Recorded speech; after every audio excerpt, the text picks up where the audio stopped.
एक ऐसा केस जिसने पूरे फरीदाबाद को हिलाकर रख दिया। एक नामचीन डीलर और फाइनेंसर हरवीर सिंह मलिक अचानक गायब हो जाता है। कोई खबर नहीं, कोई सुराग नहीं। परिवार कहता है कि वह दोस्तों के साथ नेपाल घूमने गया है, लेकिन फोन लगातार बंद, कोई संपर्क नहीं। दिन गुजरते हैं और शक गहराता जाता है। फिर 20 अगस्त की शाम जंगल के एक सुनसान पुलिया के नीचे पुलिस को एक सड़ीगली लाश मिलती है, परत दर परत लपेटी हुई, जिसे पहचान पाना भी मुश्किल था। और यहीं से उठते हैं सवाल, आखिर कौन था जिसने इतनी बेरहमी से इस शख्स को मौत के घाट उतारा? क्या यह कोई बाहरी दुश्मन था, या फिर इस रहस्य के पीछे कोई ऐसा छुपा चेहरा था जिसे हर कोई अपने करीब मानता था? इस दिल दहला देने वाली घटना की पूरी सच्चाई जानने के लिए लास्ट तक वीडियो में बने रहें। नमस्कार दोस्तों, मैं विनय कुमार। तारीख 10 जुलाई 2025। दोपहर का वक्त था। फरीदाबाद की टेरा सोसाइटी, सेक्टर 75। यहीं रहता था हरवीर सिंह मलिक, एक मशहूर डीलर और फाइनेंसर। अच्छा खासा पैसा कमाता था, नाम था, इज्जत थी। लेकिन उस दिन कुछ ऐसा हुआ कि हरवीर अपने घर से अचानक गायब हो गया। उसकी बीवी संगीता और 22 साल का बेटा साहिल से जब परिवार वालों ने पूछा तो बड़े आराम से बोले, हरवीर अपने दोस्तों के साथ नेपाल घूमने गया है। बात इतनी सीधी सादी लगी कि किसी को शक नहीं हुआ। मगर हरवीर का फोन बार बार बंद आ रहा था। संगीता ने इसे नेटवर्क की गड़बड़ी बताकर टाल दिया। लेकिन दिन बीतते गए और हरवीर का कोई अता पता नहीं चलता। न वो लौटा, न फोन चालू हुआ, न कोई खबर आई। अब ये मामला कुछ गड़बड़ लगने लगा था। हरवीर सिंह मलिक अजौंदा गांव का रहने वाला, कई सालों से टेरा सोसाइटी में अपनी बीवी संगीता और बेटे साहिल के साथ रह रहा था। 1999 में संगीता से उसकी शादी हुई थी। साहिल उनका इकलौता बेटा था, अब 22 साल का जवान था। बाहर से देखने में ये परिवार बिल्कुल सेट था। हरवीर का धंधा, डीलरशिप और फाइनेंस का काम जोरों पर था। घर में पैसे की कमी नहीं थी। लेकिन उस 10 जुलाई की दोपहर कुछ ऐसा हुआ कि इस परिवार की जिंदगी हमेशा के लिए बदल गई। 11 जुलाई को संगीता अपने बेटे साहिल के साथ अजौंदा गांव पहुंची। उसने परिवार वालों को बताया, हरवीर नेपाल गया है, दोस्तों के साथ घूम रहा है। सबने इसे मामूली बात समझ लिया। लेकिन जब कई दिन गुजर गए और हरवीर का फोन बंद ही रहा, तो उसका भाई कुलवीर परेशान हो गया। उसने संगीता से बार बार पूछा, हरवीर का फोन क्यों नहीं लग रहा? वो कहाँ है? संगीता हर बार यही बोली, विदेश में है, शायद नेटवर्क की दिक्कत है। उसकी बातों में एक अजीब सी ठंडक थी, जो अब शक पैदा करने लगी थी। जुलाई के 15 से 16 तक संगीता अपने ससुराल से वापस टेरा सोसाइटी आ गई। मगर हरवीर का कोई सुराग नहीं था। परिवार वाले अब डरने लगे थे। कुलवीर ने 31 जुलाई को सेक्टर 75 पुलिस थाने में गुमशुदगी की शिकायत दर्ज करा देता है। पुलिस फौरन जांच शुरू करती है। संगीता और साहिल से सवाल जवाब किए जाते हैं, लेकिन उनके जवाब सुनकर पुलिस को कुछ पल्ले नहीं पड़ा। नेपाल गया है, जल्दी लौट आएगा, संगीता बस यही रट लगाए थी। मगर उसकी आंखों में कुछ छिपा हुआ था, जो पुलिस को खटक रहा था। पुलिस ने हरवीर के कॉल रिकॉर्ड, बैंक डिटेल्स और आखिरी लोकेशन चेक की, लेकिन कुछ खास हाथ नहीं लगा। 11 अगस्त को ये केस सेंट्रल इन्वेस्टिगेशन एजेंसी को दे दिया गया। सीआईए ने और सख्ती से छानबीन शुरू की। संगीता और साहिल से बार बार पूछताछ हुई, लेकिन वो अपनी बात पर अड़े रहे, हरवीर नेपाल गया है। मगर हर दिन के साथ ये केस और उलझता जा रहा था। संगीता को शायद डर सताने लगा कि कहीं उसकी पोल न खुल जाए। उसने एक चाल चली, जो उसकी सबसे बड़ी भूल बन गई। 14 अगस्त को हरवीर के फोन से कुलवीर को एक व्हाट्सएप मैसेज भेजा गया। मैसेज में लिखा था, मैंने एक बड़ा गुनाह कर लिया है। मैं फरीदाबाद छोड़ रहा हूं और कभी नहीं लौटूंगा। कुलवीर ने ये मैसेज फौरन पुलिस को दिखाया। पुलिस को तुरंत शक हुआ। 34 दिन तक फोन बंद और अचानक ये मैसेज। कुछ तो गड़बड़ थी। थाने के एसएच राकेश चौधरी ने अपनी टीम को हिदायत दी कि संगीता और साहिल पर कड़ी नजर रखी जाए। कुलवीर ने भी संगीता और साहिल पर शक जताया। उसने पुलिस को बताया, हरवीर कभी इतने दिन फोन बंद नहीं रखता। अगर रखता भी है तो बस कुछ घंटों के लिए। 40 दिन बहुत ज्यादा वक्त है, ये बात पुलिस के लिए बड़ा सुराग थी। कुलवीर ने यह भी कहा कि हरवीर इतना बड़ा गुनाह करने वाला इंसान नहीं था और अगर कुछ हुआ भी होता तो वो अपने भाई को जरूर बताता।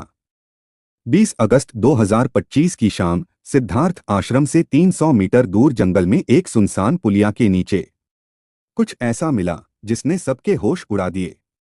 पुलिया के नीचे एक बोरी पड़ा मिला जिससे इतनी तेज बदबू आ रही थी कि आसपास खड़े होने की हिम्मत नहीं हो रही थी। पुलिस ने जब उसे खोला तो अंदर हरवीर सिंह मलिक की सड़ी गली लाश मिलती है। लाश को 3 परतों में लपेटा गया था, पहले पन्नी, फिर चादर और ऊपर से कंबल जो बोरी की तरह बंधा था।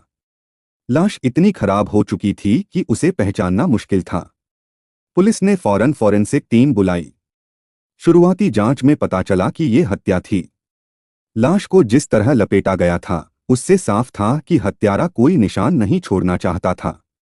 लेकिन सवाल ये था, हरवीर को किसने मारा और क्यों? परिवार वाले सदमे में थे। हरवीर जो इतना बड़ा आदमी था, जिसका नाम और रुतबा था, उसकी हत्या की वजह क्या हो सकती थी? पुलिस की नज़र अब सीधे संगीता और साहिल पर गई।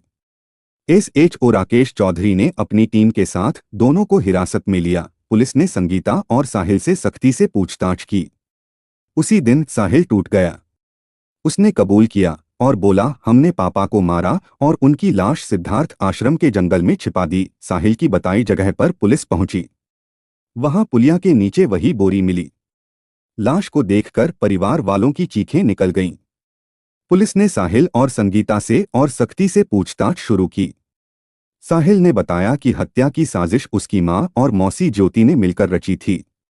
जांच में पता चला कि हरवीर और संगीता का कई दिनों से झगड़ा चल रहा था। हरवीर का धंधा अच्छा था, लेकिन घर में लड़ाई झगड़े बढ़ गए थे।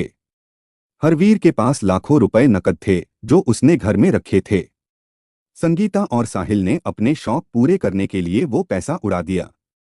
जब हरवीर को ये पता चला तो उसने दोनों को खूब डांटा। फिर 10 जुलाई की रात को ये झगड़ा हद से ज्यादा बढ़ गया। पड़ोसियों ने बीच बचाव की कोशिश की, लेकिन संगीता ने उन्हें टाल दिया। ये हमारा घर का मामला है बोल के उस रात जब हरवीर सोने गया, तब संगीता, साहिल और ज्योति ने मिलकर उसे मारने का प्लान बना लिया। हरवीर अपने कमरे में सो रहा था। साहिल ने पहले दरवाजा खटखटाया, लेकिन हरवीर ने नहीं खोला। फिर साहिल खिड़की से कमरे में घुसा और दरवाजा खोल दिया। संगीता और ज्योति अंदर आईं।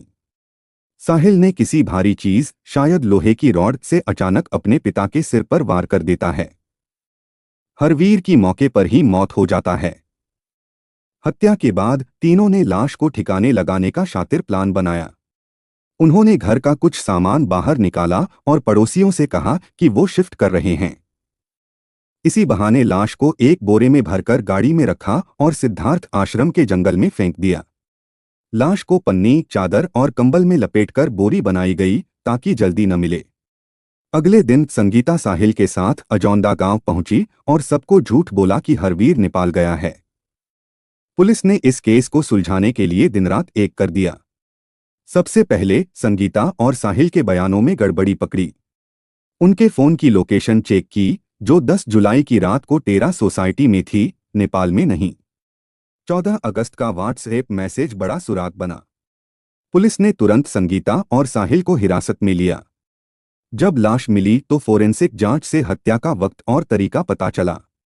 लाश को लपेटने का तरीका इतना चालाकी भरा था कि साफ था कि हत्यारे सबूत मिटाना चाहते थे। पुलिस ने टेरा सोसाइटी और आसपास के सीसीटीवी फुटेज खंगाले। एक फुटेज में साहिल उस रात एक बोरी जैसी चीज ले जाता दिखा था। ये फुटेज केस में गेम चेंजर साबित हुआ। पुलिस ने संगीता, साहिल और ज्योति को अलग अलग पूछताछ के लिए बुलाया। सख्ती और सबूतों के दबाव में साहिल टूट गया।